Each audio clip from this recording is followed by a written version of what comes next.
Maraming kaganapan sa ating mundo. Ang mahirap ipaliwanag at minsan ginagawa lamang katatawanan ng iba. At sasabihan ka pa na nababaliw ka na. Ngunit sa aking karanasan bilang isang magsasaka at ordinaryong tao lamang, ang lahat ng nasaksihan ko, maging ng misis ko, ay may katotohanan. Ako po si Roy. Salamat at ako ang napili mo ngayon. At masaya ako at maibabahagi ko na sa madla ang matagal ko nang itinatagong lihim.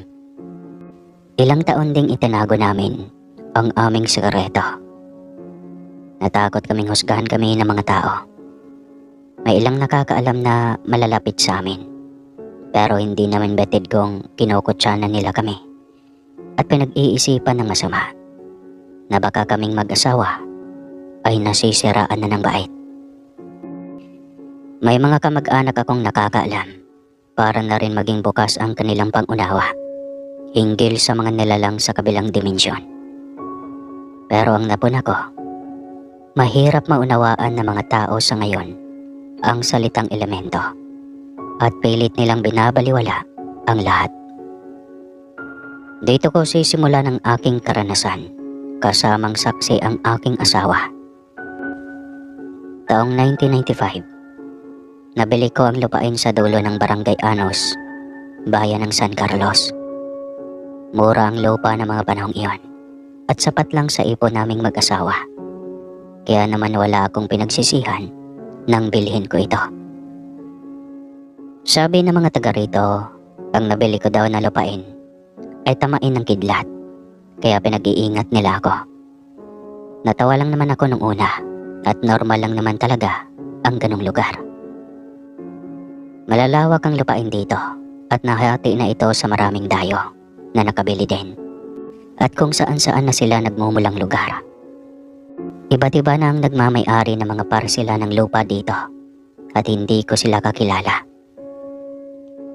Ang ibang parte naman ay pag-aari na ng mayayamang tagabayan at wala na silang paglagyan ng pera nila. Kaya naman kahit liblib ay binili nila dahil mura nga ito. Kinakausap ko ang may-ari ng lupa na si Kabadong. Nagtataka kasi ako kung bakit agad niyang ipinagbili ang kanyang malawak na pag-aari. Gayong may kaya naman ito sa buhay. Kabadong, bakit mo ipinagbili lahat at wala kang itinira? Sayang naman ang lupa mo. Nakakapagtaka naman po at halos nilahat mo na ang lupain mo. Tanong ko sa matanda. Roy, mahabang kwento. At alam ko naman na hindi mo paniniwalaan. Basta ang maipapayo ko sa iyo, kayo na lang munang mag-asawa ang manirahan dito. At ang mga anak nyo, sa magulang mo na lang sa bayan. Doon mo sila patirahin. Makinig ka sa akin. Alam ko naman, Roy, na may maririnig ang istorya sa lupain kong ito. Alam kong alam mo, pero binili mo pa rin. Saad ni Kabadong. Nako, hindi po kasi ako paniwalain sa mga sabi-sabi lamang, Kabadong. Kaming mag-asawa hindi naniniwala sa ganon. Oo, at sabi nila tamain daw ng kidlat ang bahaging ito. Pero madali lang naman po ang solusyon doon. Uwi ka ako naman. Mabuti naman kung ganon. At sana nga tumagal kayo dito. Magkakagaya ka rin ng iba na binawi ang pera nila sa akin ilang buwan lang. Basta ang anak nyo, huwag ninyong itira dito.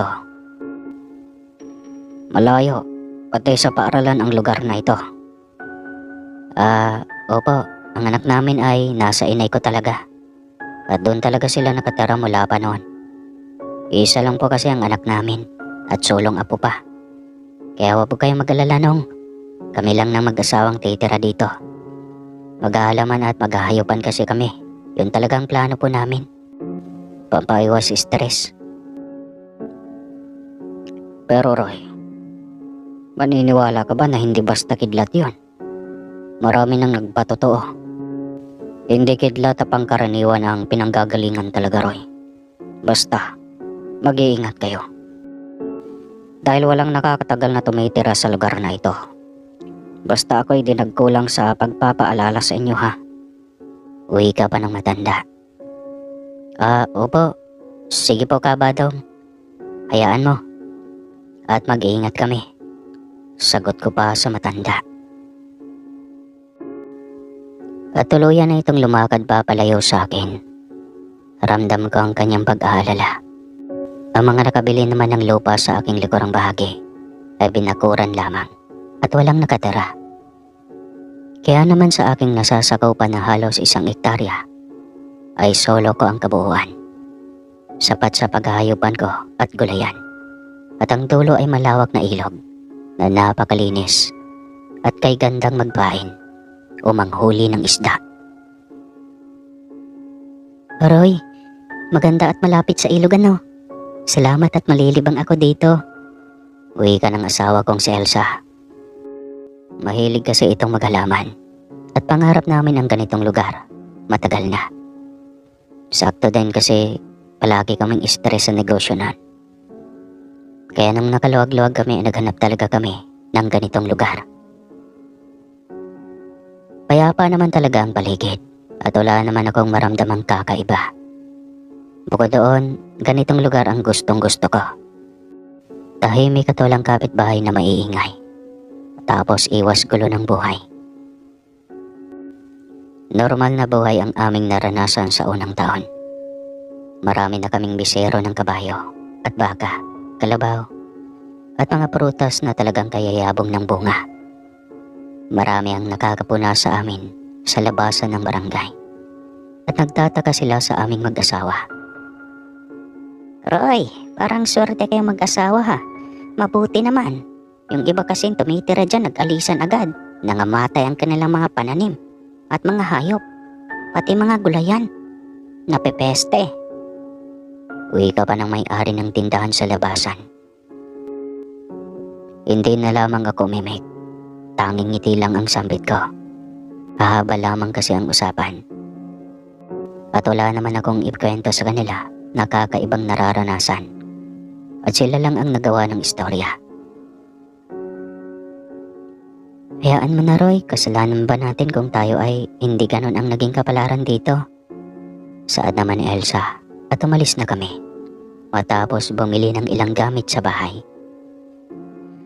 Ang hindi ko malilimutan ay ang buwan ng Mayo. Isang matinding tag-init noon. Kakatapos lang ng Abril. Ito na ang tinatawag nilang tunay na tag-init. Kahit ang ilog ay nawawala ang tubig. Pero sapat naman ang tubig para sa mga hayop ko. At dahil nga tag-init, napipilitan akong kumuha ng mga dayami sa mga kamag-anak ko sa kabilang barangay para ipakain sa mga hayop ko. Halos maubos na kasi ang mga puno ng saging dito sa amin. Sagana naman sa kanila ang mga sariwang damo at dayami. Kaya wala akong naging problema. At hindi naman iba sa akin ang mga kamag-anak ko. Naku insan, sa'yo na lahat yan.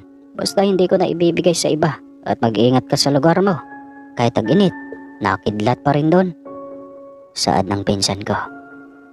Pero nagtataka ako sa kilos ng pinsan ko.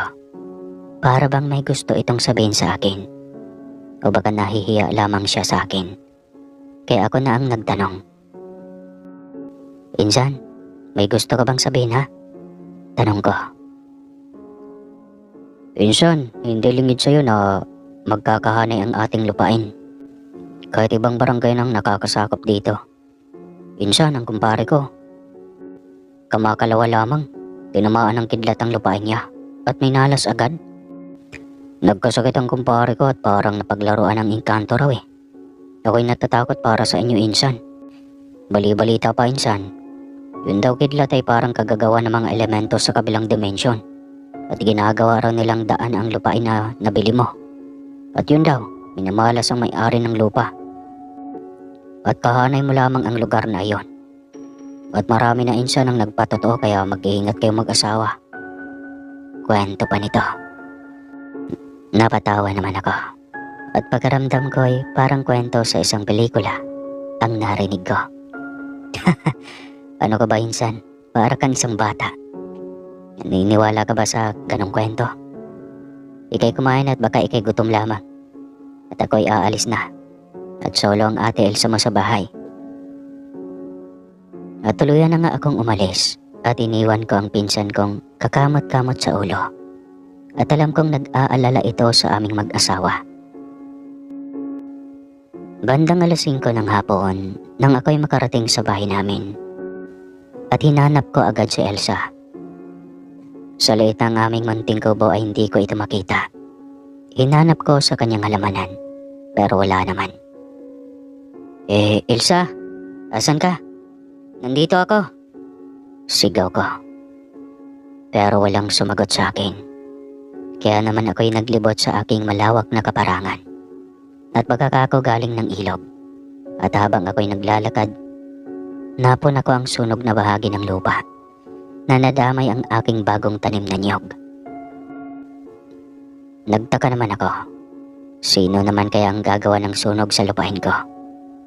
Kaya naman ako'y nag-ikot sa paligid at ako'y lumibot sa dulo ng aking kaparangan. Baka ang mga hayop ko kako ay nadamay na. At sa pag-iikot ko nga, nakita ko si Elsa na nakaupo sa isang punong natumba sa lupa at tulala. Hoy Elsa, andito ka lang pala. Kanina pa kita hinahanap pa. Pero hindi ito kumikibo. Kaya naman aking itinayo. At inalalayan ko na ito pauwi ng aming bahay. At pagpasok namin sa kubo namin, tsaka lang ito nagsalita sa akin. Roy, bigay nila oh. At iniabot sa akin ang isang madilaw na bato. Nagtaka naman ako. Ano to Elsa? At sino naman ang nagbigay sa'yo? Tanong ko sa asawa ko. At nagtataka ako sa kanyang mga kilos. Roy, tama ang may-ari ng lupa. Ang lugar pa lang ito ay daanan ng mga taga-ibang dimensyon.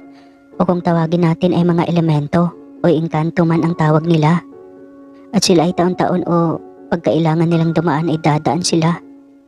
Roy, ginto yung binigay nila at hindi yan basta bato lamang.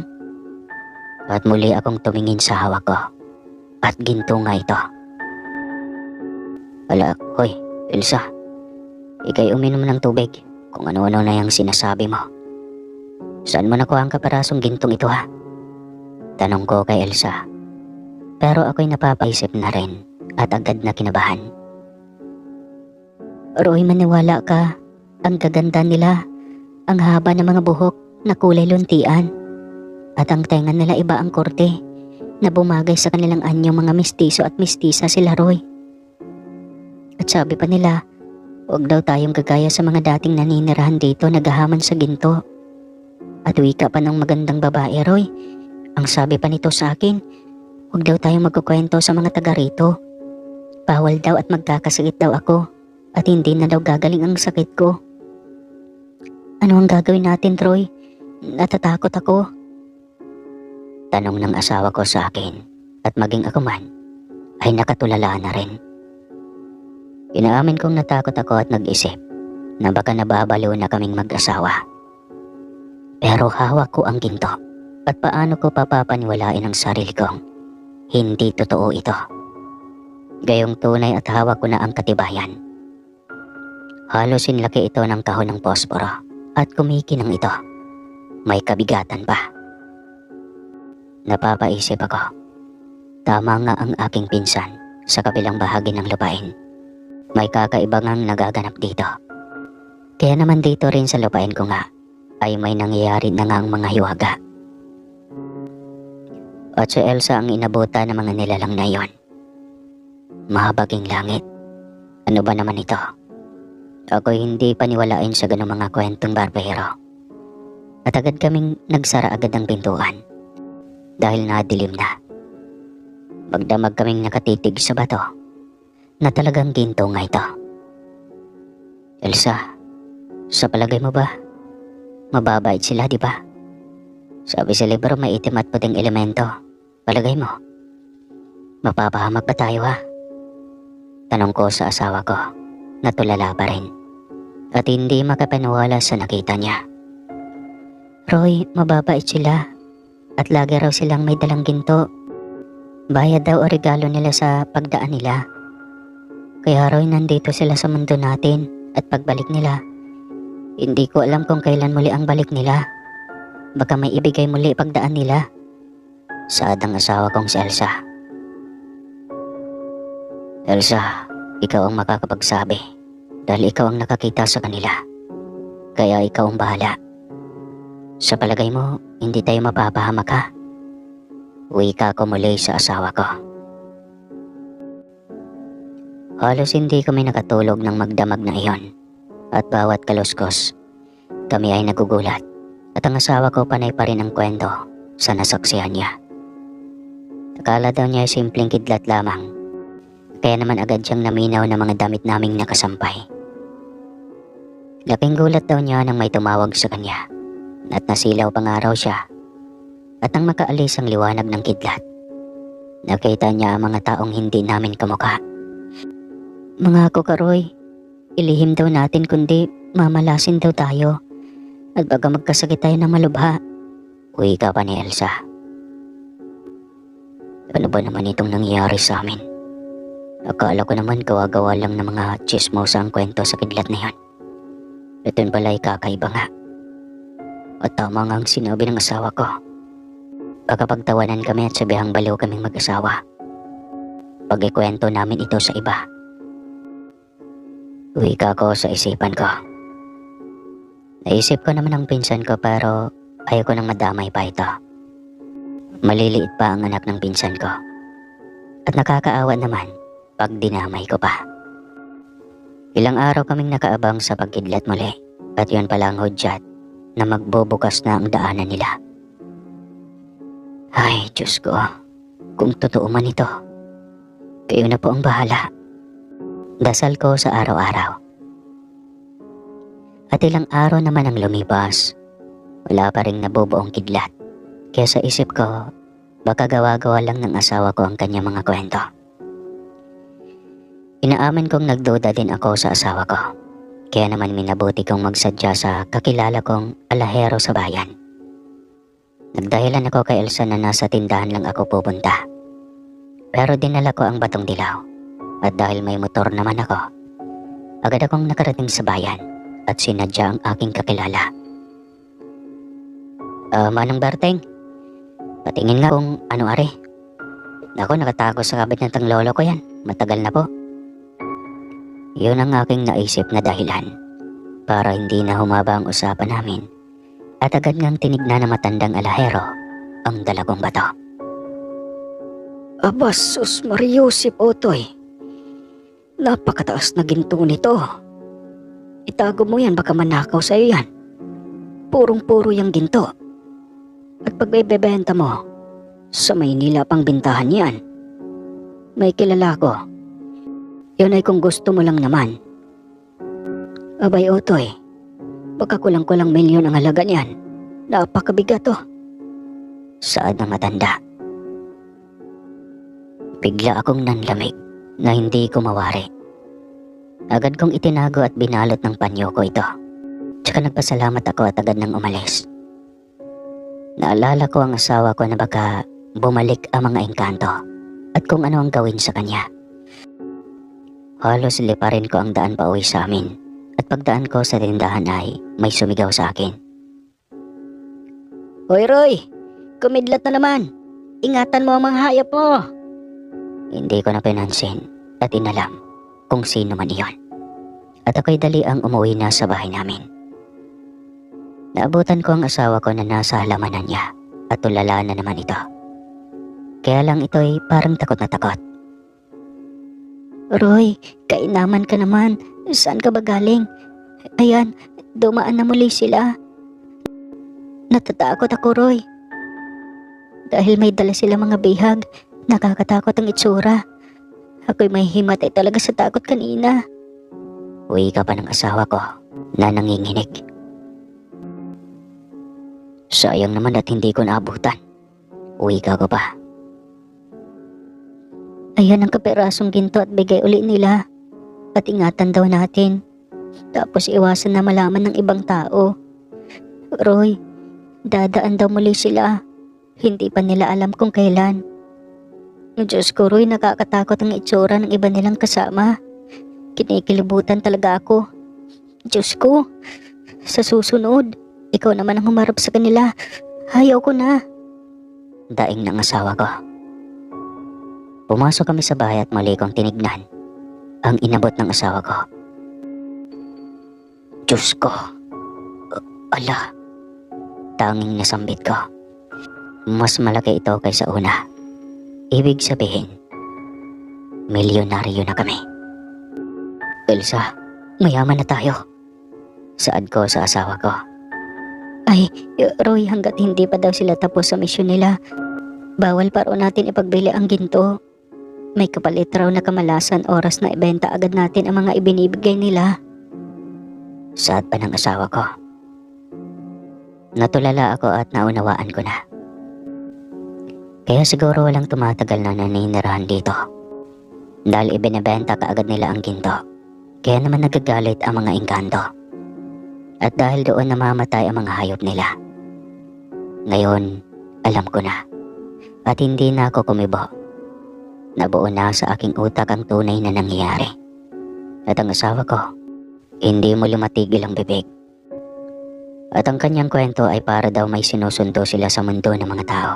At ibinabalik nila sa mundo nila. Roy, nauunawaan mo ba ako? Hagip mo ba ang ibig kong sabihin? Parang awa mo na.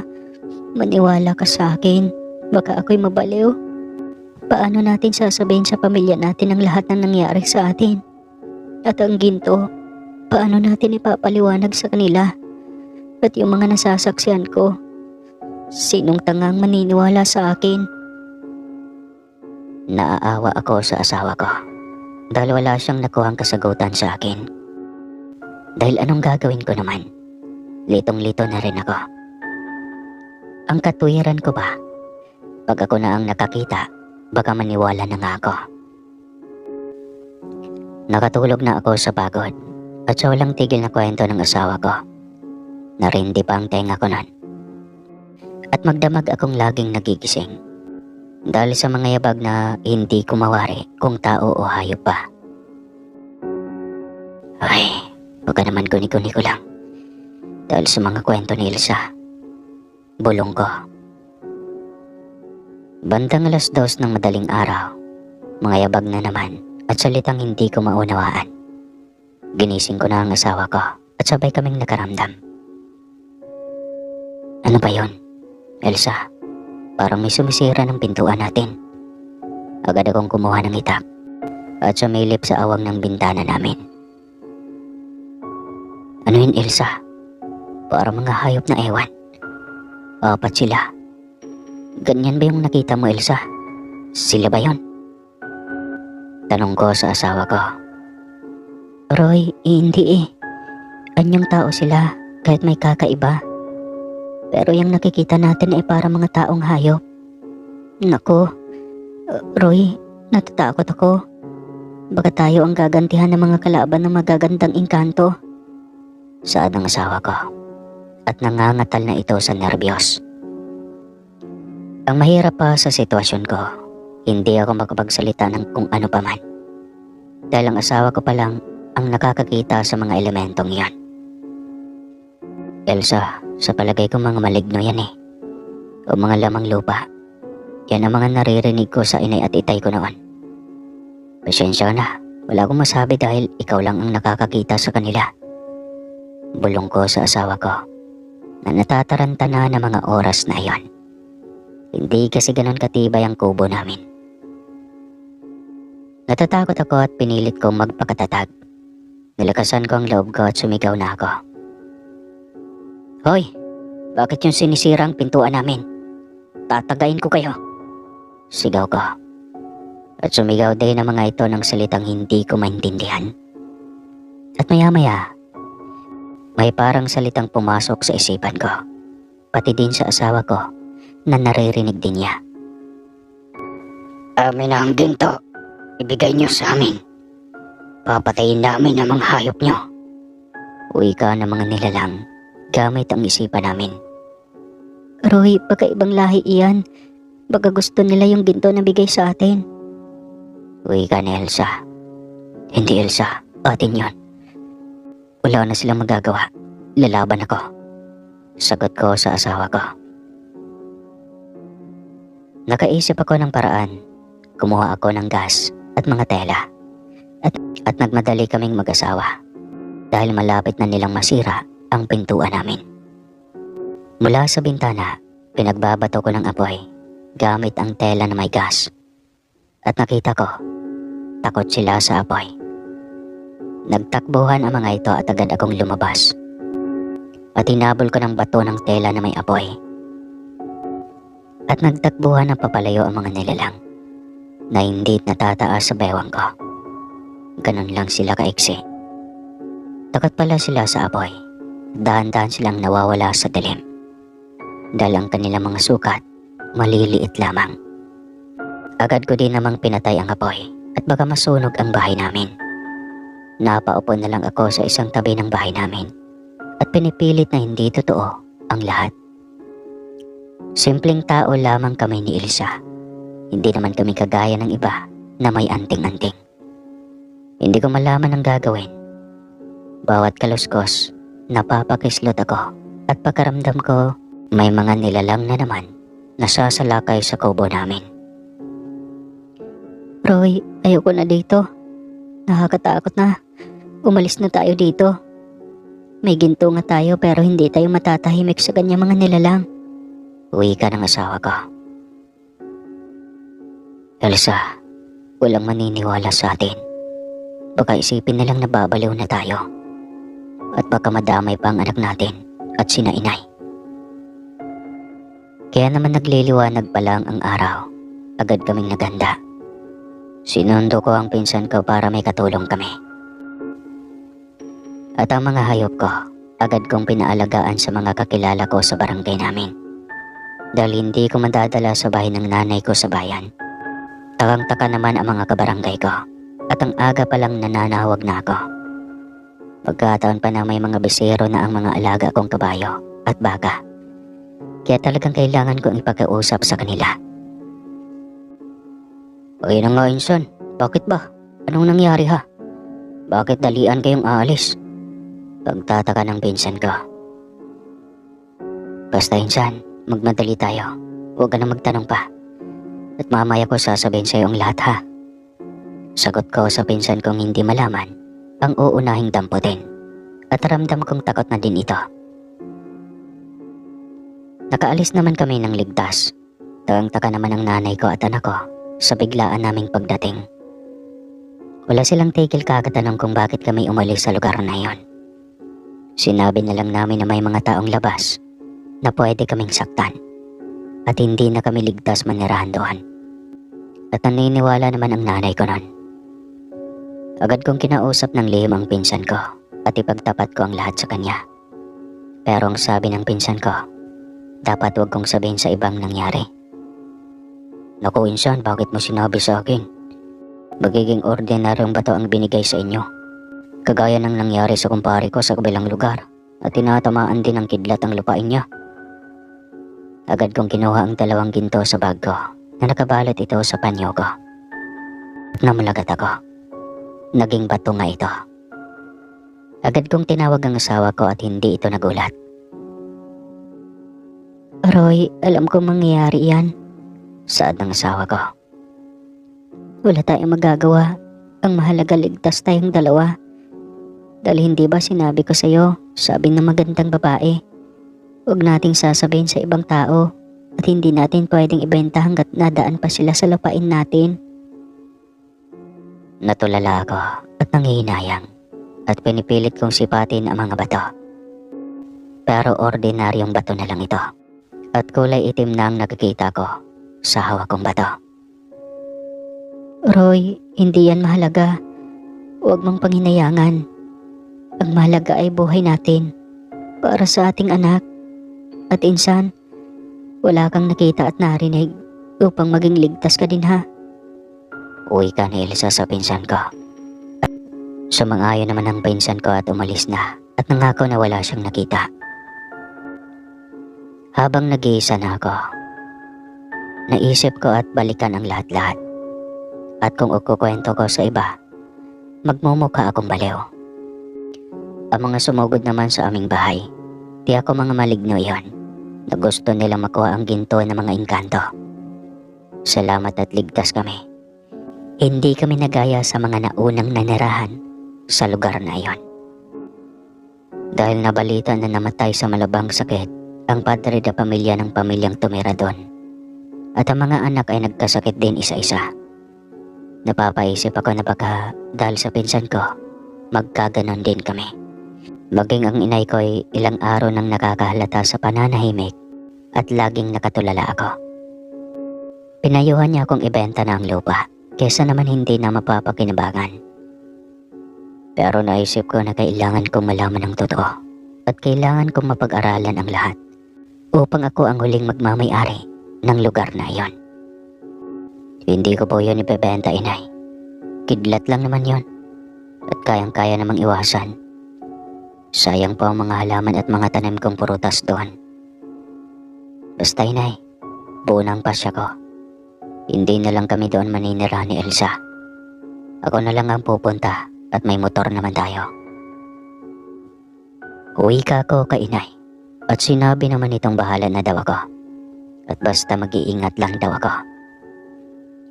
Nag-usap din kami ni Elsa at alam kong siya ang unang maapektuhan ng desisyon ko. Pero kailangan ko makipagsapalaran dahil sa ginto. At gusto ko lang mangyari matigil ng kabebenta ng lupa na yun. At ilang pamilya pa ang mapapahamak, kaya ayoko na talagang mangyari yon. Pumasok sa isipan ko na dapat nang tuldukan ang mahiwagang nangyari sa lupain iyon. At mabait naman ang may-ari ng lupa na talaga namang hindi siya naglihim sa akin. Bagos, kanya pa akong binigyan ng babala. Kaya nakapagdesisyon na ako at kinausap ko si Elsa. At sinabi kong kailangan ko makipagsapalaran. At dapat hindi na mabebenta pa ang lupain na iyon. Naunawaan naman ako ni Elsa, kahit ito ay natatakot para sa kaligtasan ko. At sinabi ni Elsa na tama ang desisyon ko. Dahil kung ipagbibili ulit namin ang lupain at kukunin muli namin ang aming pera sa may-ari ng lupa, nakakaawa naman ito. At ipagbibili na naman muli sa ibang tao. At kapag mangyari yon, mas maraming mapapahamak pa. Aminin natin na mahiwaga ang ating mundo. Maraming pangyayari sa buong Pilipinas na kagaya ng nangyayari sa amin. Pero walang lakas ng loob na umamin at natatakot nilang ilabas at ikwento sa ibang tao ang kanilang karanasan. Kaming mag-asawa ay nagdesisyong ipahayag sa lahat kahit pa itago ang aming pagkakailanlan at itago ang pangalan ng aming lugar. At ginawa ko ito para na rin sa mga kababayan ko. Lalong-lalo na sa mga taga San Carlos. Nagtiwala nga ako sa hiwaga at mahika ng lupain ko at hanggat kaya kong alagaan ang lihim ay gagawin ko. Kaya naman sinabi ni Elsa na pilitin kong mag-ingat at dahil alam ko naman ang lahat-lahat. Kayang-kaya ko nang gawa ng paraan na umiwas sa kanila o kung pwede na makausap ko ang mahihiwagang elementong iyon. At baka matuturuan nila ako kung paano iiwas sa mga nakakatakot na nilalang na sumasalakay sa amin. Kaya heto ako ngayon, pabalik-balik sa lugar. Hindi nga lang ako doon natutulog. Pero pag alam kong malapit nang sumama ang panahon, agad akong tatakbo patungo sa lupain ko. Pag nakita kong namumuo na ang dilim ng kalangitan, banda ron sa lupain namin, umiiwas na ako at alerto na ako sa posibleng mangyayari.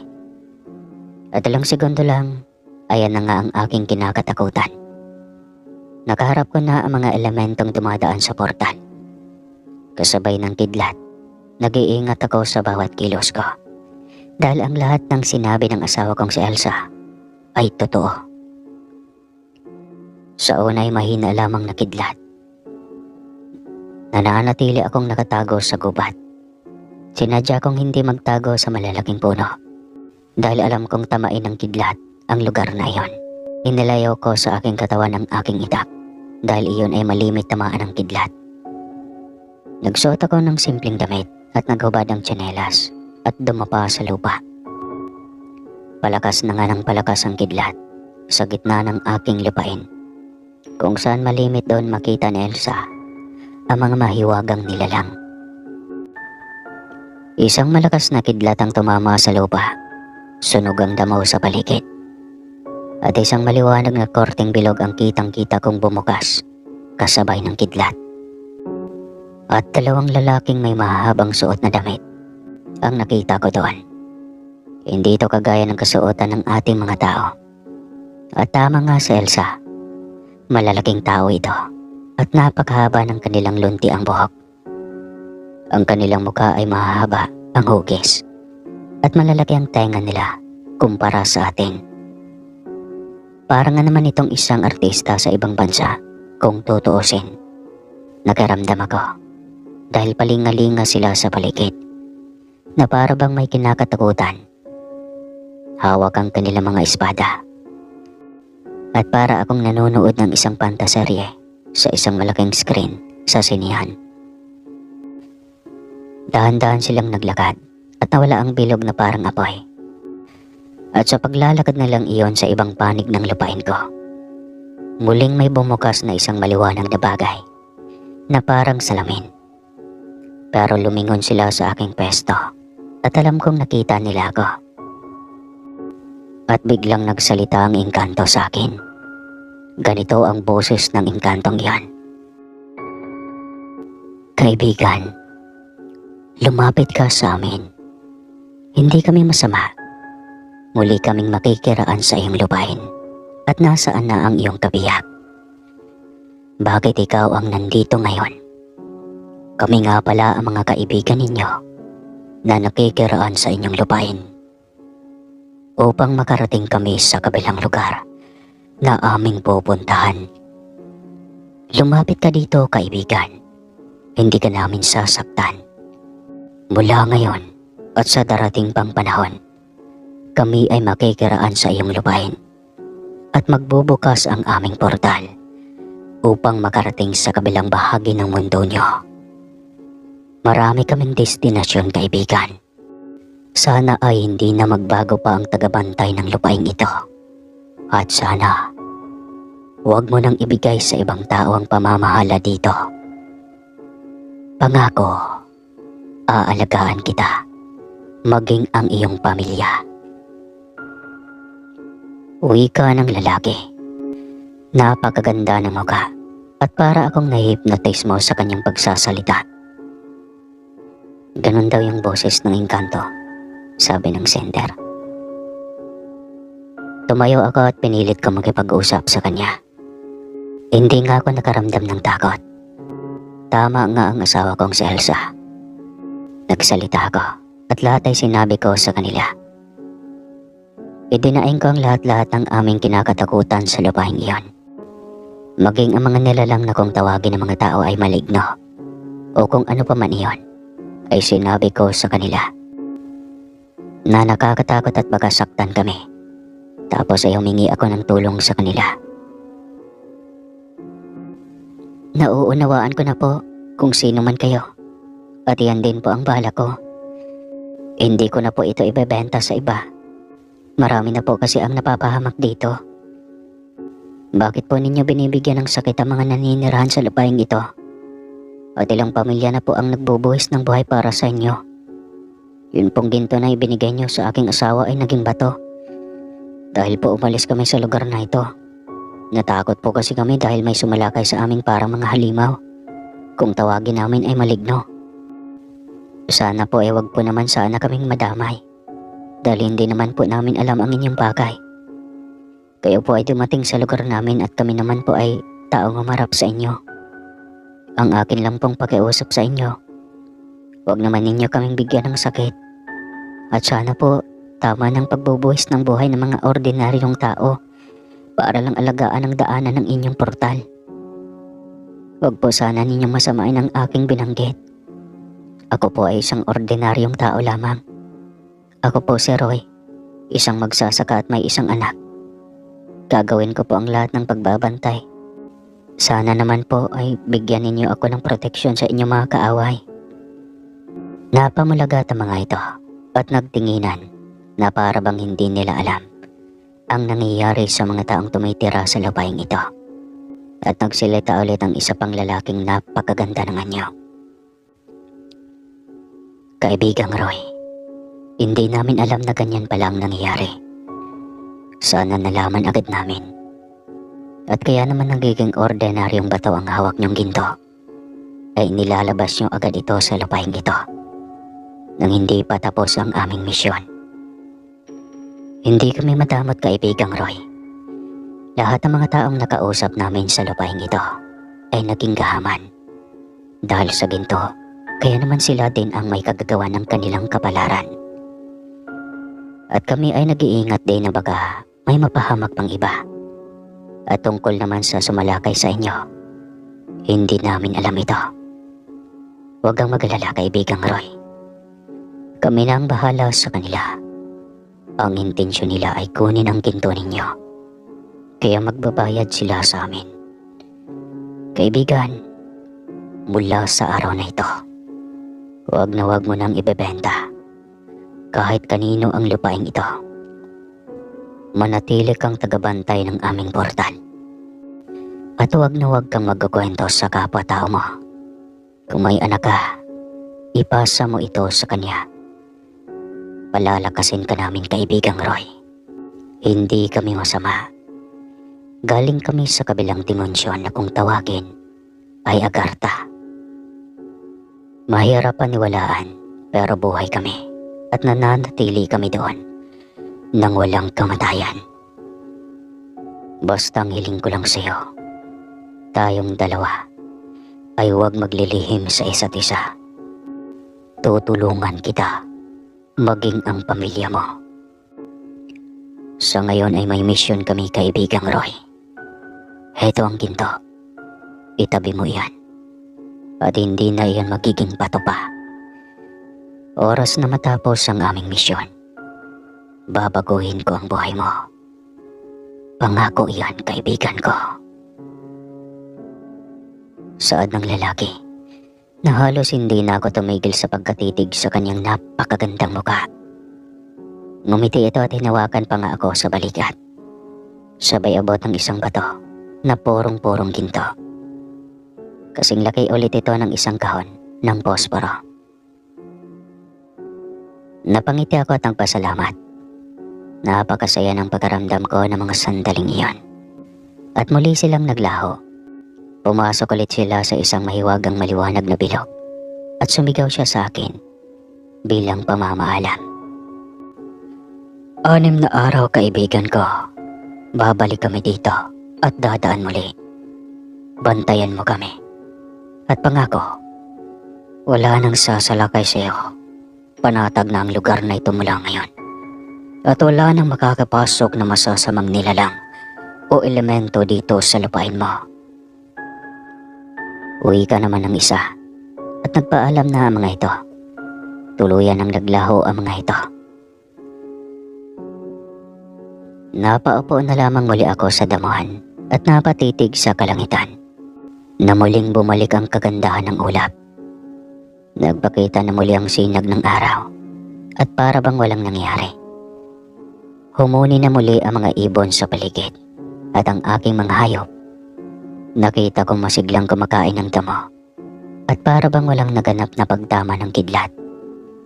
Kaya naman sinabi ko sa sarili ko na kayang-kaya ko pala pag-aralan ang lahat. At tama nga ang pasya ko, hindi ko na ibebenta pa sa ibang tao ang lupain ko. Kailangan ko silang alagaan at bantayan at sabihin man nila na baliw ako, wala na akong pakialam. Pero hindi nila kayang tumbasan ng anumang salapi ang naranasan ko at mga nakikita ko. Mula nga noon ay may kaibigan na akong mga elemento na mula sa kabilang daigdig na mahirap ipaliwanag sa kagaya kong tao lamang. Mula nga noon, pag sinabi nilang ika-6 na araw, ay babalik ako. Magbabantay ako sa kanilang portal. At sinabi rin nila na umiiwas ako sa tatamaan ng kidlat. Sinasabi nila kung saan ang tamang pwesto ko at nakikita ko sila na kumakaway sa akin. At muling magbubukas ang isang bilog na liwanag at papasok sila. Ganon lang ng ganon ang senaryo namin. at huwag kong dadalhin sa kabayanan lahat ang ginto. At isa-isa ko lang ibebenta ito kada tapos ng misyon nila. Nakakatawa dahil ilang dekada na ako dito ngayon. Matanda na rin ako. Kami lang ni Elsa ang nakakaalam ng lahat. At binata na ang anak ko at dahan-dahan ko nang ikakwento sa kanya ang lahat ng mamanahan niyang kaalaman. Ang nanay ko naman ay matanda na rin at hindi hirapan sa kanyang mga sakit dahil may pera kami, at kung magkasakit man ang aking inay ay nagagawan ko agad ng paraan. Mahirap paniwalaan pero mayaman na kami ngayon. Marami ang nagtataka pero ang sinasabi ko na lang, nanalo ako sa loto. Ang pinsan kong tanging saksi sa lahat ng aming lihim ay pinaghandaan ko na rin ang buhay at nananatiling tikaw ang kanyang bibig. Pero kakaiba na ang aming pamumuhay ngayon. Ang lahat ng mga kaibigan namin ay nagtataka at hindi kami naging madamot. Tumutulong kami sa mga wala at lahat ng kamag-anak kong hirap sa buhay ay hindi na nakaramdam pa ng kahirapan. Nasanay na ako sa sitwasyon namin. Pupunta ako pag alam kong malapit ng gumidlat. Kasi sinasabi na ng mga mahiwaga kong kaibigan na ganong petsa sila babalik o ganong araw. At sinabi nila na hayaan ko na lang daw na tumaas ang mga puno at damo sa lugar upang maiwasan na rin na may makakitang ibang tao sa kanila. Kahit pa walang ibang naninirahan sa lugar na yon. Mabuti na rin yung nag-iingat daw kami.